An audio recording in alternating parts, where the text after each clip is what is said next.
On the second game of Christmas, my true love played with me some Crimsonland. And it turned out that it's mostly broken. Hey guys, what's up? Welcome to day 2, day 11. You know me, I'm fucking confused about how time works because I count down. You know, it's the 12 days. It's not like, I don't know. Anyway, I digress. Today, day 2, we are playing Crimsonland. And this is one of my classic favorites, but it's broken now. Apparently, it's so old that they don't support the leaderboards anymore. So we can't play any of our favorite game types, which are the just survival waves after waves, getting a high score on the leaderboard. I understand removing leaderboards and support for that sort of thing, but to remove the game type or make it unplayable altogether, it's just, it blows my mind. I can't even, we can't play half the game. However, somehow there's a new set of quests, or not quests, but missions, whatever you want to call them, levels. So we decided to just play some co-op on the levels and breeze through these little bastards. So, once again, welcome to the 12 games, I should say, 12 games of Christmas. Day 2, Crimsonland. Crimsonland is a old school top-down stick shooter. That's the best and only way to describe it. And I will tell you this right now, I have spent so many hours struggling to get to the leaderboards. I have done clips that didn't upload to the leaderboards. My scores didn't upload, so I blew away some top scores. Like, me and my friend were up in the top 2 of the world on survival, except for the cheaters at the very, very, very top. But we were like the legit top players, and then our scores wouldn't post. I have screenshots of them. I talked to the guys that make the game at one point. I was like, hey man, blah blah blah, why is this happening? I showed them the screenshots, and they're really cool.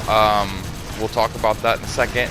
But this game is literally one of my top favorite crack addiction games. Like, man, couch co-op, I think you can do, I'm pretty sure it's 4 players co-op altogether. You just have to press a button to join in. Yeah, it is. No, I'm sorry. Let me start over and act like a professional here. So, up to 4 players co-op, you just hop right in, and then you're fighting through waves of enemies that get increasingly more difficult, changing in all kinds of different aspects, as well as the weapons and perks that you get. And the main draw is that, like, the way you stack your perks and the weapons that you use in different scenarios all make a difference. And when you're doing survival waves and you're just trying to survive as long as you can, that's where it's at, because you're just getting perks, stacking perks, getting perks, deciding how to like use them properly while the screen is getting increasingly more insane. Until you get to a point where you're just like, you can't stop moving. Everything, the screen is full of everything. You're praying for a level up so that you get a like half second to breathe, and then, you know, hoping you get a perk that's going to make a big difference. And then after a certain point, like, it's almost pointless. So you just go for as long as you can. But that said, that type of gameplay it's so simple and so easy to pick up, and anybody can enjoy it because it's so easy. Like I said, my wife and I even play it a ton, or have played it in the past a ton. That's why we chose it for the second game to play, because it was just, we played Portal Knights, and I didn't really want to play that, but it was worth being on the list. Whereas Crimsonland, we both wanted to play, so we rewarded ourselves with a game of Crimsonland. And like I said, disappointed because they must have done something with the leaderboard servers where they're not supporting it anymore, and it just, now you can't even play the waves anymore. I don't know. I would think a localized scoreboard would be easy to implement and would fix the problem. But this game is so old, like, you're not gonna get that. I highly doubt you're gonna get that support from it. This is one, like I said in Portal Knights last day 1, day 12, whatever you want to call it, the first video, Portal Knights was put out with the name 505 Games on it. And one of the other studios that I like to look for sometimes is 10 Tons. That's who made this game. 10 Tons has made quite a few different games, and they are similar. I think the most recent game that they would be popular for would be Dismantle. And if you play this game or any of their other games, you'll see that they have like elements that run throughout all of those games, including up to Dismantle. When I was playing Dismantle, I found elements that were like straight out of Crimsonland, and I was like, oh, good for you guys. I see what you did here. You're using these elements that were really cool. I look at every game that I play from a game designer point of view more than a gamer, honestly. So when I see things like that, especially with a small studio that puts out games like this, but they keep certain elements, gameplay elements, and they work on them, I always go, oh yes, you guys are working on this element, and you're going to put it together in a different game later in the future. And Dismantle is one of those games that I really think is a culmination of their history. So, and actually that's going to probably be on the list in the future. You'll have to keep watching the series to find out, you know. Could be day 6, could be day 8, could be, I don't know, you maybe it's not on there. You might win $1 million, who knows. Anyway, Crimsonland, 10 Ton Studios. It's a really fucking good studio. I'm assuming a small studio because they make these small games. But otherwise, like 505, if I see their name on something, I know that I'm going to get a certain quality, and I know I'm going to get a certain flow, style, smoothness. You're getting a level of quality, basically, a base level. And that has persisted up until their more recent games, like I said. Now, Crimsonland is, like I said, stick shooter, top down.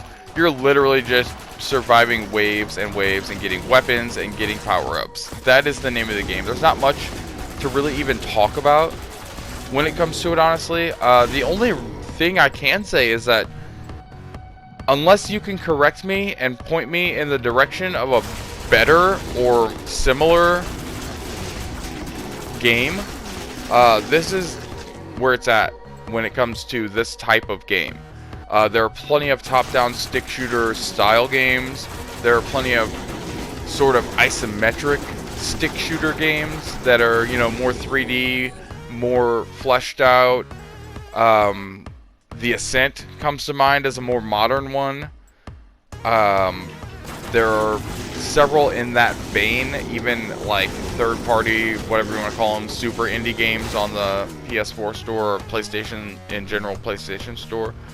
But for my money, this game was always like just where it's at. It's simple, it does what it does very well, and it's super addicting. You get super frustrated, you get super mad when you're like surviving waves, and like, let's say you make it like 10 minutes, you make it like to your highest point you've ever made it, and then you die, and then you cannot get back to that score again for another 3 days. And that's how this game is. It's like you get into such a zone and a flow, and like if you lose that flow, you will not recover it. And when you're in that flow, it also is super dependent on random factors when it comes to you getting the power-ups and leveling up and things like that. Like, there are some elements that you can't control. So, like, no matter how good you do and what you're using, at certain points, it's just impossible. And, like, it becomes a race of just getting all the power-ups all at once. Everything is exploding and going crazy. People with epilepsy and then 2 states over are having seizures. Like, it gets insane. But if you're a gamer, you're a couch gamer, you're an old school, like, God, we used to spend hours playing GoldenEye, playing all kinds of N64 and Super Nintendo games, and even like in the mid-90s with the N64 having 4 ports, man, Mario Party games, racing games, all the different like Vigilante 8, and like, you know, we didn't have PlayStation, so we didn't have Metal Gear, but like those types of games, you know, there was just a lot of competitive next to each other at one console gameplay. And if you grew up with that, then this is a game that as an adult you're like, oh, this is cool. This is more like, you know, it's what you wanted when you were a kid, I would say. Like, if I had this game on Nintendo or on Super Nintendo, like, this would have been a perfect match for, like, if you could take games from today back in time, these are the games you would take back in time. Like, not kidding, if I was, like, able to go back in time, I would fucking start making video games back on Nintendo days, and I would take these old concepts, well, I would take these and turn them into old concepts because I would, like, translate them to the Nintendo and to the, you know, arcades then. I would implement things that we use now that could work back then, but we didn't think about it, or they didn't have, like, it's, you know, when things are new, they are the giants whose shoulders the video games stand on today. So, but if you're an old school gamer, this is the fucking jam, man. If you like these sort of things, and it's not even like, there are points where it's a bullet hell, but not overly, like, it's not over heavy on the bullet hell stuff. It's mostly just the waves and getting overwhelmed with waves, and the only way to get over that is to properly perk up and use perks that stack and use perks that, like, give you the right benefits, because there's, like, literally like 45 perks. I don't even remember. This is one of the games that I have the platinum, but it wasn't a platinum, and it makes me very upset because the only way to get the platinum or the last trophy is by unlocking a secret game that's hidden in the credits, and then that secret game you have to, like, beat the high score on it, and it's another element of, like, randomness, and, like, you have to learn the game as well as get the right set of elements or be able to play properly. But it's a really crazy game called Gembind, and I made a video about it when I beat it, and I was super proud of myself because I finally got all the trophies in the game. And there's very few games that I'm like, oh, I gotta beat this game. It's like, for me, it's like DayZ. I got all the trophies in DayZ because, you know, I'm like, hey, I have all these hours. I need to have all the trophies. I want to finish it, but there's no platinum for finishing it. It's just, you get all the trophies and you're done. Same with this game. I got them all. I'm done. It's cool. I've got screenshots of the high scores, and now you don't even have a leaderboard, so it's like you only get half the game. As far as the games of Christmas present, I would say it still holds up, but I wouldn't buy it today, to be fair, unless you just really like this type of game and you've never seen this one, and you're like, oh shit. But like I said, it's missing half the game, so unless you're buying it on a really good sale, I wouldn't. Games of Xmas past, oh man, this has been a staple since it came out. I've had this game on my PlayStation 4 since it came out. I don't even remember when that was. I just remember I saw it, I bought it, I loved it, and I've had it ever since. I don't think I've ever even deleted it from the PlayStation. It's just always been there. Otherwise,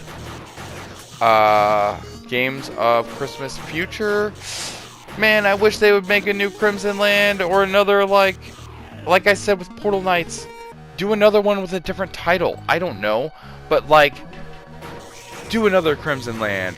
Please, 10 tons, make another Crimsonland, because this shit is so fun, and, like, you could do so much more now. You could make it so much better, or just remaster it, whatever. I don't know, but I tell you this, I love this game. I think anybody would love this game, and it's worth throwing a couple dollars on if you can find it for, like, a super ridiculous sale, or if it's on, I don't know if it's on PlayStation's, like, Super Plus, whatever they call it, Premium, where you have access to the games you can play. But if it is, there you go. That's fucking, if you already have that, you have access to this game, give it a shot. Otherwise, this game will always have an 11 in my book. It turns it up to 11, and it'll stay that way. I am gonna give it the caveat of, fuck you guys for taking away the leaderboards and ruining half the game, because now I can't access it. And if I somehow am mistaken, then fuck me, sorry. But We spent 5 minutes going through every survival wave-based game mode. We even unlocked a new one by beating this new campaign. We unlocked a new, it said new waves-based game mode. Went to play it, it also says can't play it because no leaderboard. So, unless I'm wrong, half the game is taken away. And unless they do an update, which seems doubtful at this point because it's so old, then it seems like it's probably mostly just a campaign game. You couldn't even get all of the trophies, I'm pretty sure, at that point. So, there you go. Just a great game that I love, and it's day 2, day 11, whatever you want to call it. I will say day 2 because that's how it started on the second day, blah, blah, blah, blah. So, there you go. Day 2, Crimsonland from 10 Ton Games. Old game, but that's what this list is going to be about. Games from the past, the present, and maybe I'll dip into the future. I don't know how that works, but I'll play a game from the future. How about that? I am playing a game from the future. I can't talk about it because when you play games from the future, that's how it works. See, that's why people don't believe psychics and time travelers, because like that's how it works. You have to sign an NDA, so you can't talk about it. And then when you're doing it, you're like, man, I really wish I could tell you guys about what I know, but like I can't because I signed an NDA and you're not allowed to know about the future. So, if you play VR games like I do, then there's some future games that are coming out that are pretty fucking cool. So, games of Christmas future are going to be in the VR space, you know what I mean? Anyway, Crimsonland, 10 Ton Games, games of Days of Christmas, Games of Christmas. That's the list. That's the video. Thanks for watching. Love you guys. It's been a great 2 days. See ya on tomorrow's video. Love you guys. Bye. Oh wait, Merry Christmas, motherfucker.